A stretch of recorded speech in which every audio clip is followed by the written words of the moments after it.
Meus amados, hoje, dia do pastor, eu gostaria de agradecer a todo o carinho que tem recebido da nossa igreja, não apenas hoje, mas em todo o tempo, desde que aqui chegamos, há 3 anos e 9 meses. Nós louvamos a Deus pela bênção que o Senhor nos tem dado de conviver com os irmãos, os vínculos que, pela graça de Deus, temos feito e têm sido fortificados a cada dia na nossa caminhada ministerial. Nós louvamos a Deus por este carinho, por este amor que temos recebido dos irmãos desde que aqui chegamos, e contamos com as orações dos irmãos. Eu louvo a Deus porque, além dos irmãos, Deus tem levantado muitas outras pessoas em outros rebanhos que têm acompanhado o ministério da nossa igreja para orar por nós.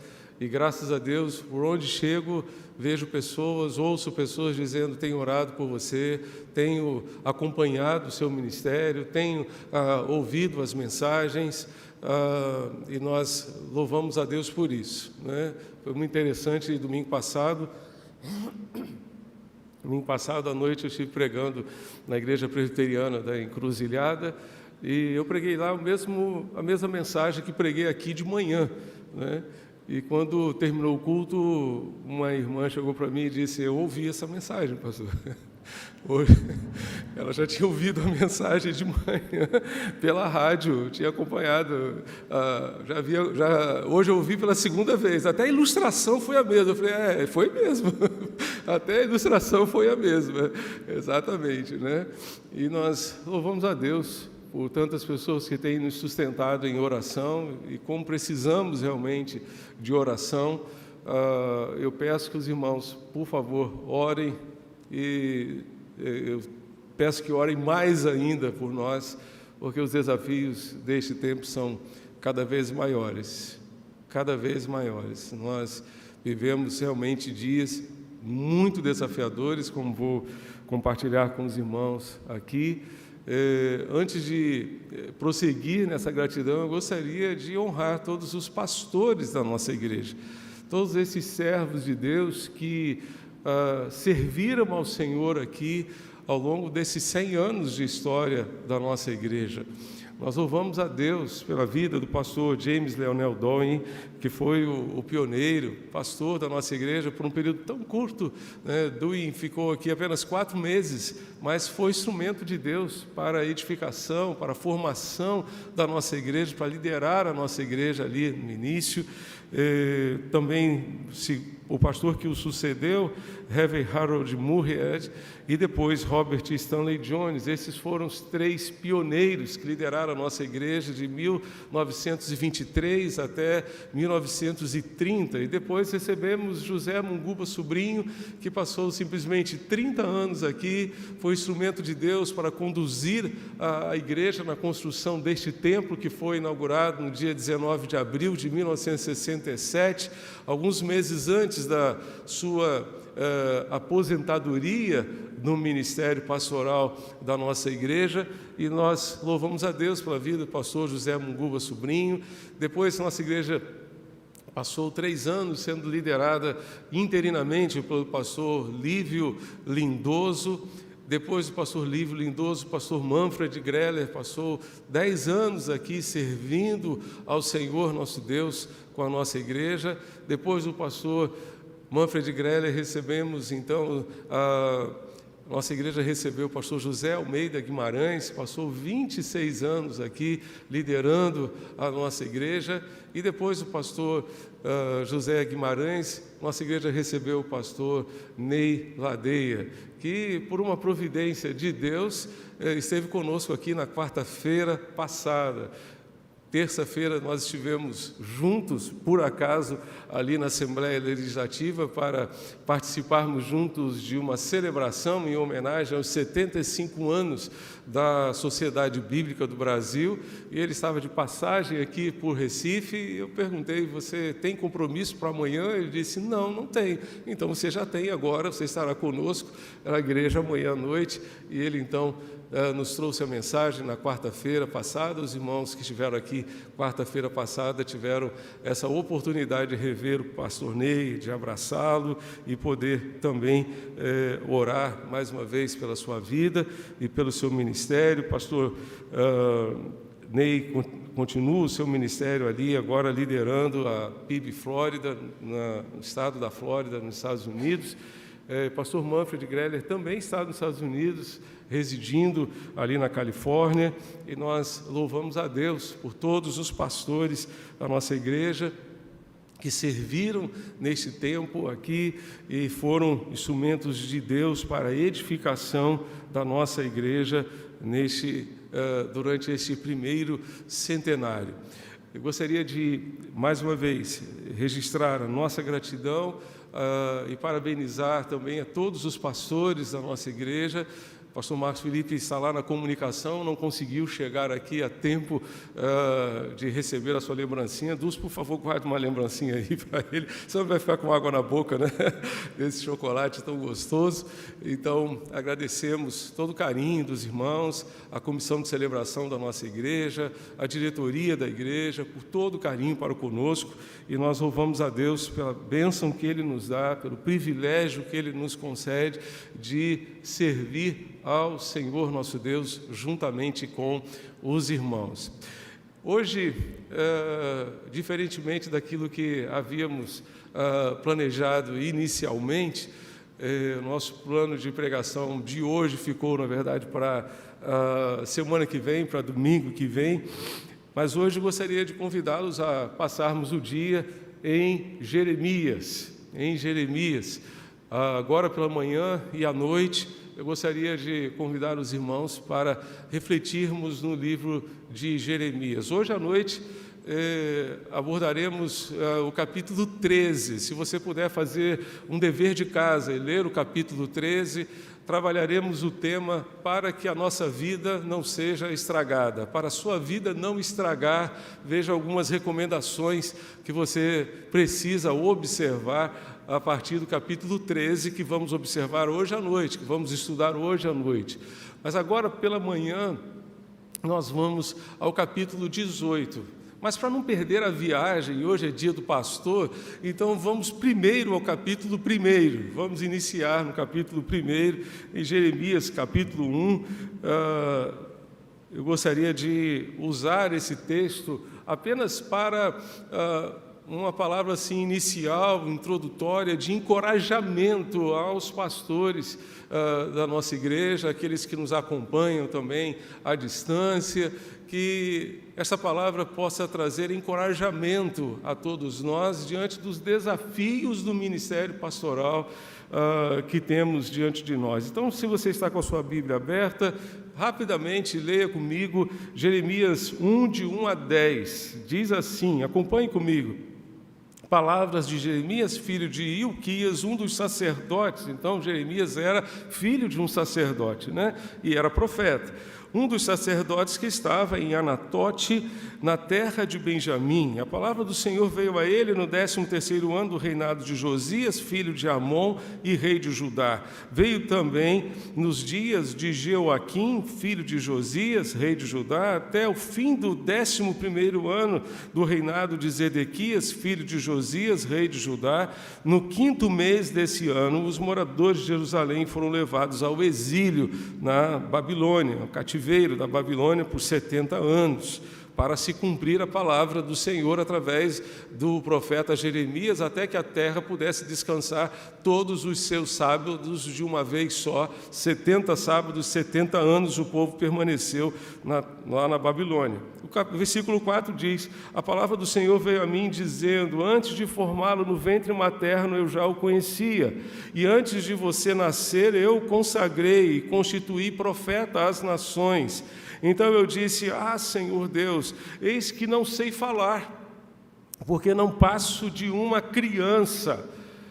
Mas o Senhor me disse, não diga, não passo de uma criança, porque a todos a quem eu enviar, você irá, e tudo que eu lhe ordenar, você falará. Não tenha medo de ninguém, porque estou com você para livrá-lo, diz o Senhor. Depois o Senhor estendeu a mão e tocou a minha boca, e o Senhor me disse: eis que ponho as minhas palavras na tua boca. Veja, hoje eu constituo sobre as nações e sobre os reinos para arrancar e derrubar, para destruir e arruinar, e também para edificar e plantar. Meus irmãos, que palavra preciosa e inspiradora para nós hoje. Eu gostaria de pedir aos irmãos que hoje nós trouxéssemos à lembrança algumas verdades. Hoje, nesse dia do pastor, eu creio que é a oportunidade de lembrar do chamado. Verso 5 diz, mantenha a sua Bíblia aberta: antes de formá-lo no ventre materno já o conhecia, e antes de você nascer eu consagrei e constituí profeta às nações. Neste dia do pastor, eu quero encorajar todos os pastores a se lembrarem do chamado. Deus havia planejado antes de você nascer para que você pudesse servir ao Senhor e ser instrumento de bênção para outras vidas, para outras pessoas. Mas enquanto você se lembra do chamado, lembre-se também de quem chama. Porque quem chamou Jeremias foi o Senhor, e quem chama um pastor é o Senhor. Verso 4 diz: a palavra do Senhor veio a mim. Foi palavra de Deus, não foi palavra do profeta, não foi a busca do profeta. Vários profetas, inclusive, vão dizer isso, né? Nós encontramos Moisés também dizendo, lá no monte, quando Deus o convocou para ir ao Egito para libertar o seu povo, ele disse: quem sou eu, Senhor, para ir? Quem sou eu? Eu não sei falar também. Parece que ele tinha o mesmo problema de Jeremias. Eu tenho dificuldade para falar, ninguém vai acreditar em mim, ninguém vai crer em mim, né? Essa foi a dificuldade de Moisés, a mesma dificuldade teve Jeremias. Amós disse: Senhor, eu não sou profeta, não sou filho de profeta, eu sou um boiadeiro. Quem sou eu para ser um profeta? Quem sou eu? Mas Deus constituiu, Deus teve um propósito através de Amós, através de Jeremias, através de Moisés, através de todos os seus servos. É Ele quem chama. É Ele quem chamou pescadores que estavam consertando as suas redes. Interessante que Jesus chamou pessoas humildes, pessoas simples, mas Ele disse: eu farei com que vocês se tornem pescadores de homens. Vocês são pescadores de peixe, mas eu farei, porque Jesus tem poder para transformar a nossa vida naquilo que Ele quer que sejamos. Então Ele nos chama, apesar de nós, para que Ele faça a sua obra em nós e depois através de nós. É justamente dia também de lembrar que Deus nos chama apesar das nossas limitações, apesar de nós e apesar das nossas limitações. O verso 6, você está com a sua Bíblia aberta? O verso 6 nos diz: ah, Senhor, eis que não sei falar, não passo de uma criança. Não passo de uma criança. Tudo indica que Jeremias era um jovem quando ele recebeu esse comissionamento de Deus. Deus nos chama, irmãos, apesar de nós, apesar das nossas inúmeras limitações. Todo treinamento e capacitação que possamos receber ao longo da nossa caminhada não nos isenta de sermos seres humanos falíveis, sujeitos a erros, sujeitos a falhas, e os irmãos já descobriram certamente que nesses quase 4 anos de caminhada eu também estou sujeito a errar, também estou sujeito a falhar. Todos nós somos seres humanos falíveis, limitados, e louvo a Deus pela paciência, pelo amor, pelo carinho dos irmãos, em nos perdoar, em não relevar as nossas falhas, as nossas faltas, para que juntos possamos caminhar. Isso me faz lembrar de uma experiência que eu tive com o pastor Russell Shedd. Eu tinha 18 anos apenas, 18 anos, e por ser filho de pastor, eu consegui participar de um retiro de pastores com meu pai e minha mãe. Era para o casal pastoral, e passei 2 dias colado com o pastor Shedd, tirando dúvidas da Bíblia, perguntando um monte de coisas a respeito da Bíblia, e também sobre o chamado. Eu tinha muito medo, muito receio de que o meu pai, sem querer, pudesse me influenciar a ser um pastor. Meu pai nunca conversou comigo sobre o ministério pastoral, nunca me incentivou a ir para o ministério pastoral, sempre entregou isso a Deus, para que Deus, segundo a sua vontade, fosse aquele que haveria de conduzir esse processo.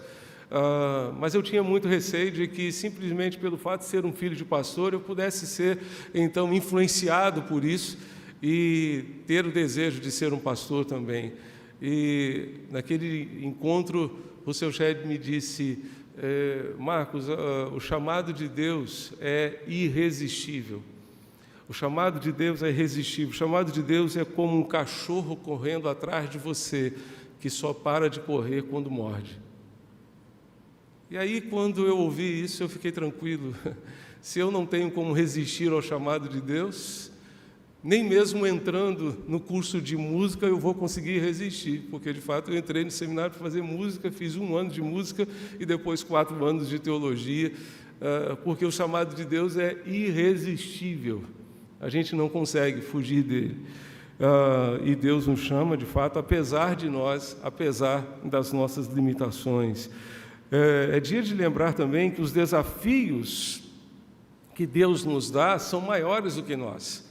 Os desafios que Deus nos dá são maiores do que nós. Vejam só o verso 10, irmãos. O verso 10 nos diz: hoje eu o constituo sobre as nações, sobre reinos, para arrancar e derrubar, para destruir e arruinar, e também para edificar e plantar. Que missão tremenda essa do profeta! A missão de arrancar e derrubar, destruir e arruinar, e também edificar e plantar. E Jeremias, eu queria só lembrar aqui rapidamente alguns fatos da vida de Jeremias. Jeremias, meus irmãos, por conta de toda essa situação, foi preso nas celas de um calabouço por causa da sua pregação. Foi preso. Outro detalhe, ele foi lançado numa cisterna sem água, porém cheia de lama. Cheia de lama, está lá em Jeremias 38, verso 6. Ele também teve o livro da sua profecia queimado pelo rei Joaquim. Jeoaquim, ali está Joaquim, mas Jeoaquim. O rei ouviu a leitura do livro e, na medida que ele ia sendo lido, ele cortava e jogava no fogo. E depois um outro livro foi escrito para substituir aquele que havia sido escrito pelas palavras do rei. Ele foi parar no Egito. Essa situação dele no Egito é muito interessante. Nabucodonosor já havia invadido a Babilônia e um remanescente havia ficado. E aí, o remanescente chega para Jeremias e diz assim: consulte a Deus, o Senhor, sobre o que nós devemos fazer. Se nós devemos permanecer aqui, se nós devemos ir para o Egito, se nós devemos ir para um outro lugar. E aquilo que Deus falar através de você, nós vamos fazer. Esteja certo que nós vamos fazer. 10 dias depois, Jeremias se reúne com todos e diz: olha, Deus me falou. Deus disse para ficarmos aqui. Nós devemos ficar aqui, devemos plantar aqui. Deus vai nos abençoar, apesar de todo o caos, apesar de toda a situação adversa, de tudo aquilo que nós estamos enfrentando aqui. Nós devemos ficar aqui. O que é que o povo disse? O povo não disse que ia obedecer à voz de Deus, aquilo que Deus falasse com Jeremias? Pois bem, o povo disse: não, senhor, não, senhor, nós vamos descer para o Egito mesmo e você vai com a gente. Você vai ser forçado a ir conosco. E foi, acabou indo para o Egito e depois Nabucodonosor invadiu o Egito. Quantas situações aquele profeta passou. Isso me faz lembrar dos desafios que nós temos nos dias atuais. Paulo, 2000 anos atrás, profetizou também sobre os últimos dias. E eu creio que nós estamos nos últimos dias. E 2 Timóteo, capítulo 3, de 1 a 5, Paulo vai dizer o seguinte, está ali na tela: saiba disso que... Você pode ler comigo ali na tela? Vamos ler juntos? Saiba disto, nos últimos dias sobrevirão tempos terríveis.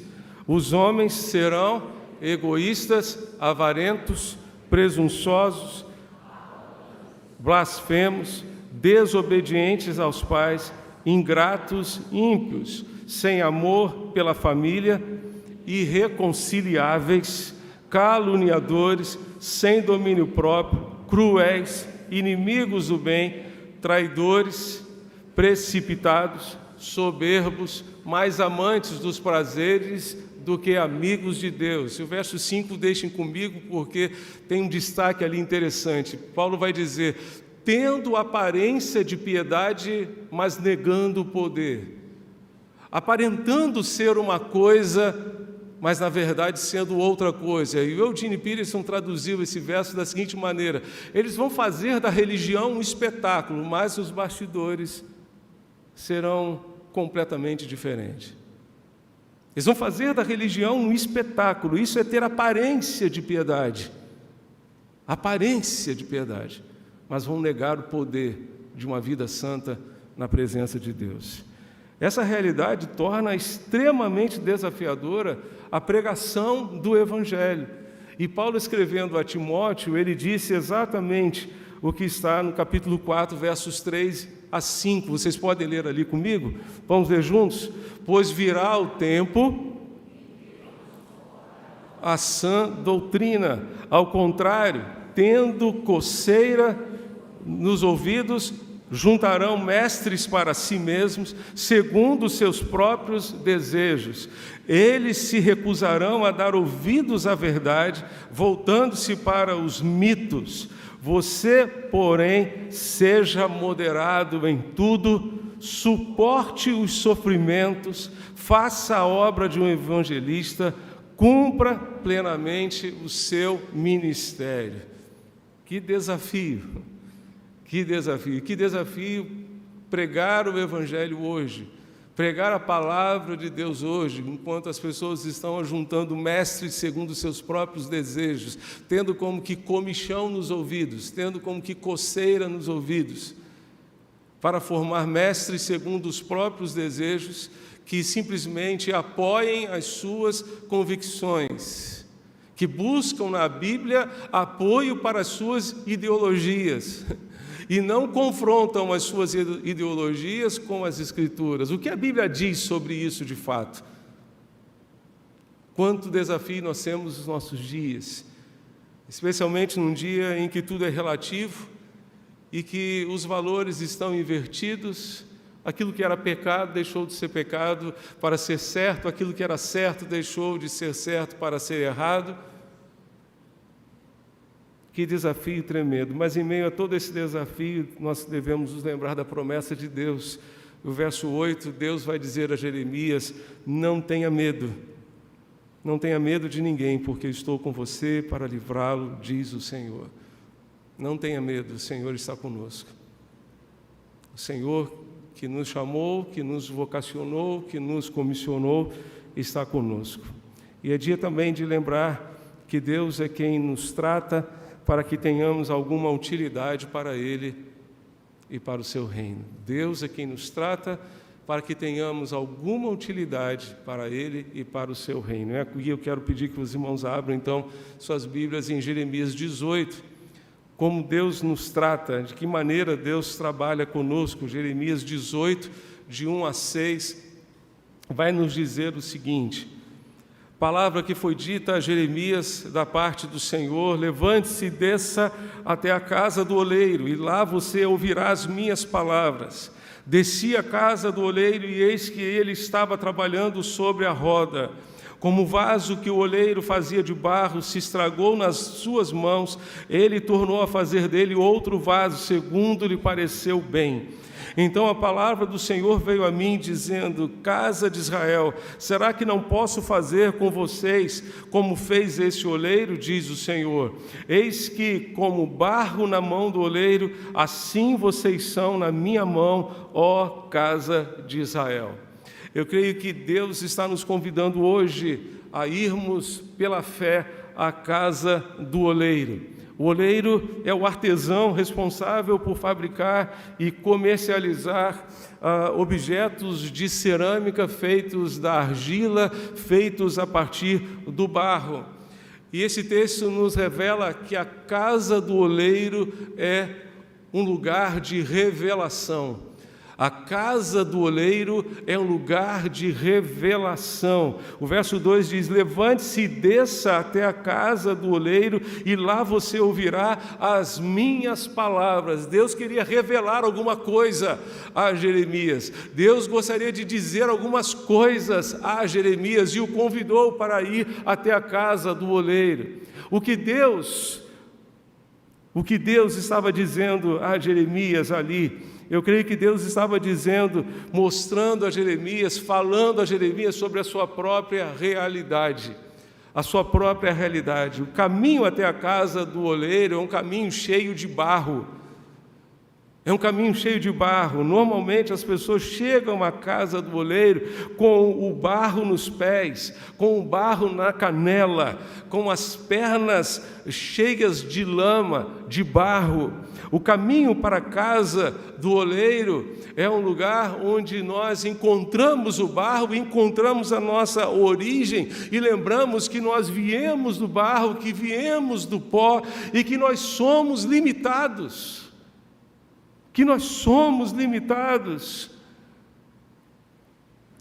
Chegamos à casa do oleiro e nos lembramos que somos barro, somos limitados, que dependemos de Deus, que precisamos da intervenção do grande oleiro nas nossas vidas para que tenhamos alguma utilidade para Ele.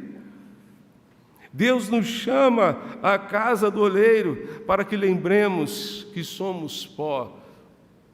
Salmo 103, o salmista disse que Ele conhece a nossa estrutura.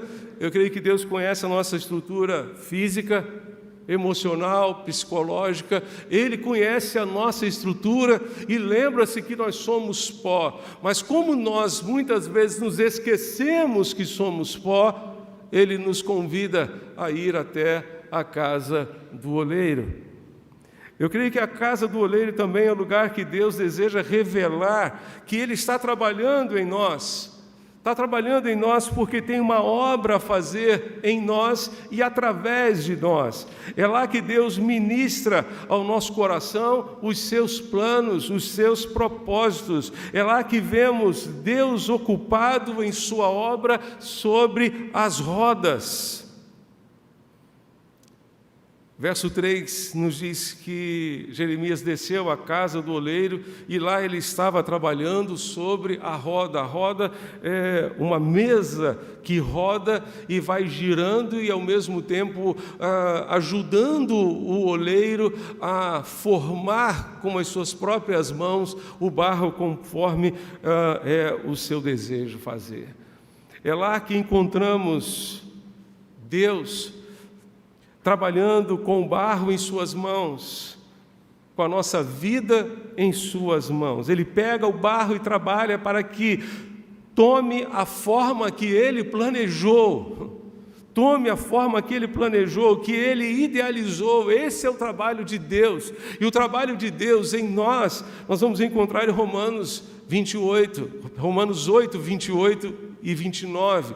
O texto nos diz: sabemos que todas as coisas cooperam para o bem daqueles que amam a Deus, daqueles que são chamados segundo o seu propósito, pois aqueles que Deus de antemão conheceu, Ele também predestinou para serem conformes à imagem do seu Filho, a fim de que Ele seja o primogênito entre muitos irmãos. Deus está trabalhando para que entremos em forma, Deus está trabalhando para que tenhamos a forma do seu Filho, para que sejamos a imagem do seu Filho, para que sejamos parecidos com seu Filho, e que o mundo consiga ver Jesus em nós, nas nossas atitudes, nos nossos valores, na nossa vida.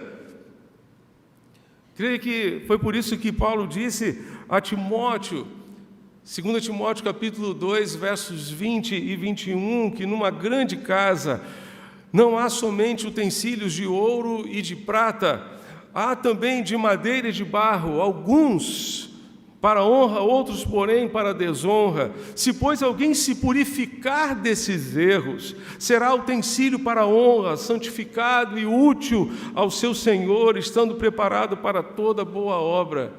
Deus deseja nos preparar para toda boa obra e por isso Ele vai nos santificar, Ele vai remover toda a sujeira que existe no barro.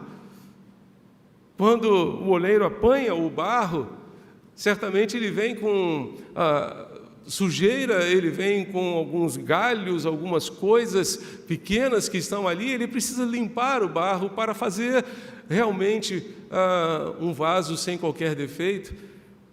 E se nós permitirmos que Deus nos limpe, nos purifique, nós poderemos então ter alguma utilidade para aquilo que Ele quer fazer em nós. A casa do oleiro é um lugar em que Deus revela quem somos e aquilo que Ele quer fazer em nós e através de nós. Mas a casa do oleiro também é um lugar de quebrantamento e restauração. É um lugar de quebrantamento e restauração. O verso 4 nos diz: como o vaso que o oleiro fazia de barro se estragou na sua mão, Ele tornou a fazer dele outro vaso, segundo bem lhe pareceu. O vaso se estragou, corrompeu, arruinou, deteriorou. Esse é o sentido da palavra no hebraico. O que é que pode estragar a nossa vida? O que é que pode estragar a nossa vida? O que é que pode impedir que sejamos exatamente do jeito que Deus idealizou? Basta olhar para o povo de Israel nos dias de Jeremias. Nos dias de Jeremias, o que estragou o povo de Israel foi a sua desobediência, foi a sua rebeldia ao propósito de Deus, à voz de Deus, e acabou fazendo com que o povo fosse levado, por conta da sua desobediência, para a Babilônia, para o exílio na Babilônia. Certamente, essas coisas estragam a nossa vida, e as suas coisas, essas consequências, as consequências da nossa rebeldia, da nossa desobediência, quebrantam o nosso coração. Quebrantam o nosso gênio, quebrantam a nossa arrogância, quebrantam a nossa insensibilidade, o nosso egocentrismo, o nosso egoísmo. Entretanto, a casa do oleiro não é um lugar apenas em que nos quebrantamos, é um lugar também em que Deus nos restaura. É lá que Ele trata, portanto, as nossas feridas abertas. É aquele lugar onde Ele trata os nossos furos. Lembro o pastor Shed uma vez falando sobre o significado da palavra sinceridade. Ele disse que sinceridade é ser sem furos. O oleiro, quando fazia o vaso do barro, e de repente, no final da sua obra, ele percebia furos naquele vaso, o que ele fazia? Normalmente ele colocava cera para tapar os furos que existiam naquele vaso. E vendia, portanto, como se estivesse perfeito. Mas a pessoa, quando chegava em casa, colocava, de repente, o vaso exposto ao sol, e o sol fazia o quê? Derretia a cera e mostrava os furos. Uma pessoa sincera é uma pessoa sem furos. Deus restaura a nossa vida, trata a nossa vida para que sejamos sem furos, para que possa fechar todas as brechas que porventura existam na nossa vida. Para que haja restauração é preciso quebrantamento, é preciso submissão. O barro se submete ao oleiro, ele se submete ao trabalho das mãos do oleiro. Ele não diz ao oleiro: faça-me desse jeito, faça-me daquele outro jeito. Não, o barro não discute com o oleiro. Ele simplesmente se entrega nas mãos do oleiro e deixa o oleiro fazer dele aquilo que ele bem quiser. Mas a casa do oleiro é um lugar de esperança, irmãos. A casa do oleiro é um lugar de esperança. Não é apenas um lugar de revelação, de quebrantamento e restauração, é também um lugar de esperança. Sabe por quê? Porque o vaso não se estragou, não se quebrou, sim, mas quebrou nas mãos do oleiro. E o que o oleiro fez? Ele jogou aqueles cacos no lixo? Não. O oleiro reuniu aqueles cacos e, a partir daqueles cacos, fez um novo vaso, conforme lhe pareceu bem aos seus olhos fazer. Não se preocupe em quebrar, porque quando quebramos, quebramos nas mãos do oleiro. E o oleiro não nos joga na lata do lixo. Ele não nos joga fora. Ainda que sejamos cacos, quebrados hoje, nas mãos do oleiro, continuamos e continuaremos nas mãos do oleiro. E Deus usará esses mesmos cacos para deles fazer um novo vaso. A casa do oleiro é lugar de esperança, é lugar de recomeço. Sim, é lugar de recomeço, porque se quebramos, quebramos nas mãos do oleiro. Há esperança para nós. Deus não nos joga fora. Há esperança para nós. Deus não desiste de nós. Aleluia. Glória a Deus por isso. Ele não desistiu de você. Ainda que olhando para você mesmo, olhando para a sua vida, olhando para as suas emoções, você acha que a sua vida esteja em cacos, lembre-se, Deus não vai jogar você fora. Deus não desiste de você, Deus não desiste de nós. Ele vai apanhar esses cacos e vai nos refazer. Vai fazer de nós um novo vaso. A casa do oleiro é um lugar de recomeço, é um lugar de esperança. Deus faz uma pergunta cuja resposta é óbvia. Casa de Israel, será que não posso fazer com vocês como fez esse oleiro? Casa de Israel, será que não posso fazer com vocês como fez este oleiro? Não posso fazer? Deus pode. Deus pode. Aquilo que eu e você não podemos fazer, Deus pode. A música que as crianças cantaram de forma tão linda, é meu somente, meu todo o trabalho, e o teu trabalho é descansar em mim.